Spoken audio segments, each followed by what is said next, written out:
Today we will be doing smooth, satiny finish alcohol marker coloring. Stay tuned.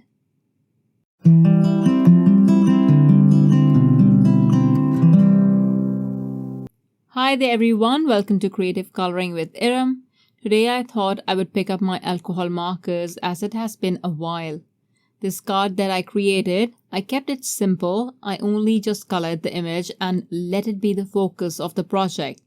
I will be using the Paint a Flower Rosa Floribunda outline stamp set, and I will stamp this in permanent black ink, which is an alcohol marker friendly ink. But nonetheless, I will advise you to use your heat tool and give it a quick once over just to dry the ink and make sure it is set before you start coloring.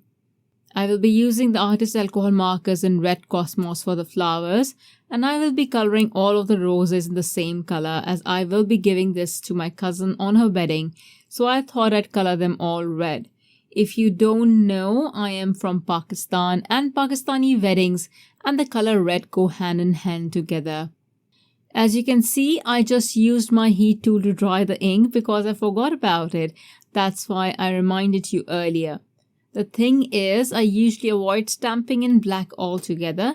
I stamp in a lighter or some other color like gray and then stamp again over the image once I'm done coloring. I've shared this previously in my videos as well. It is quite helpful, saves time too, and of course the ink doesn't smear as well. So what I'm doing is I've chosen to apply pigment from dark to light. I usually prefer to apply color dark to light as I have noticed it blends better, and it also gives me a good idea of where I need to add my darkest details. And then I can also stop myself from adding too much of a dark color right away. So I'm adding the darkest pigment, that is grapevine, and I will blend some of it that is on the edge with ruby red alcohol marker. Since I want my roses really red, I will be adding more of the grapevine for depth and a lot more of ruby red as it is a medium shade and the main red color in this marker set. The next pigment I will add is coral berry, which when you add to this acts as a highlighter. So anywhere you want to show highlights or areas with high saturation points, those areas will have more of this color. You will notice that I stop adding the ruby red pigment every time there is a curl in the petal, and then I start adding this coral berry color. It is so that I can give the illusion of a raised curved edge, which becomes even more enhanced when I add the lightest color to the very edge, which is frosty pink.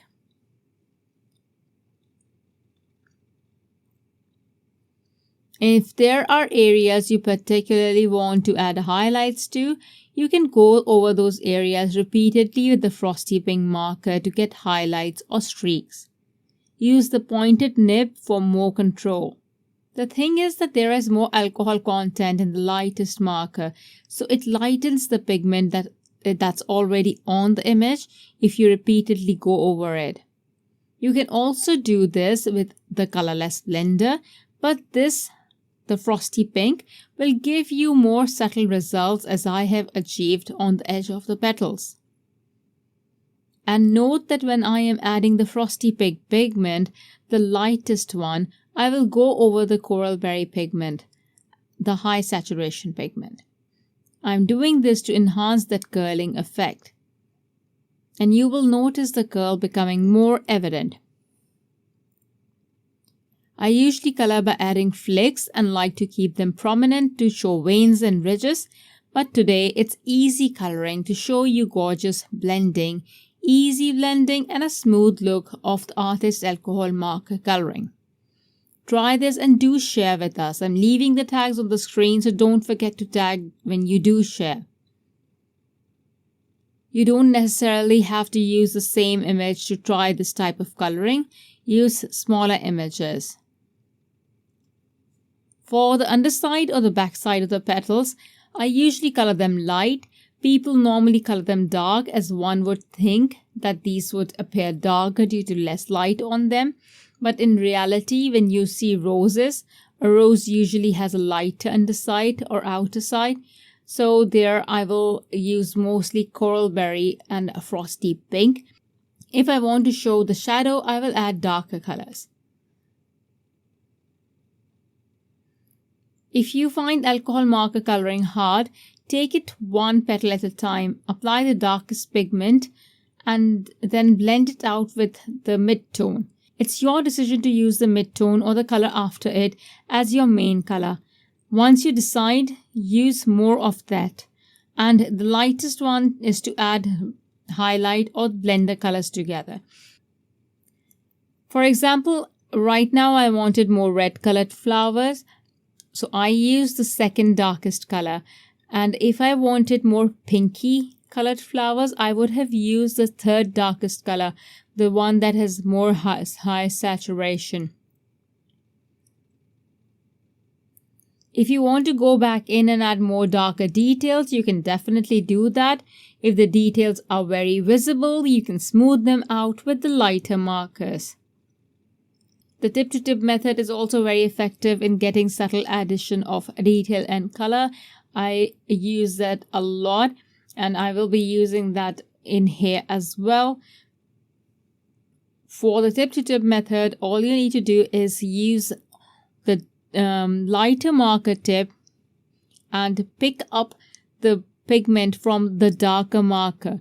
What this does, it results in in-between color between those two markers and it helps you blend that pigment better. For the leaves, I will be using the Greenfields Artist Marker set. I will start by adding the darkest color as flicks. And yes, I am adding color as flicks now to add a bit more texture to the leaves. These are very tiny leaves, so adding a little bit of texture is going to create a little a bit of a difference between the flowers and leaves. I will blend this out with Forest Glades. The first color I've added is Evergreen and the second one that I'm adding is Forest Glades. Again, for this too, I will add flicks of Forest Glades and in the end I will blend the edges with Frayed Leaves. And since I'm using flicks for adding color here, instead of blending the color really well, the leaves would look different in the roses and stand out more. Once the leaves are colored, I will take a black Prisma pencil and start adding pencil shading outside the outline image. This will act as a shadow and will add to the 4-dimension on the 1-layer card. I will use a blending stump to blend out the shading. This is not a necessary step to do. You can completely skip this, but I have this itch and I have to do this because I do like a little bit of 4-dimension on my 1-layer cards. I always do like to add a bit of shading to my images. Next, I will stamp the image again by placing it into the stamp positioner, but this time I will stamp it in obsidian ink and I will get a crisp black outline. Again, not necessary, but I do love a bold black outline. I will then add black paint splatters. This pan is from the Essential Watercolor 12 pan set. Let this dry and then add a few white splatters too. For this, you can use pure white ink spray.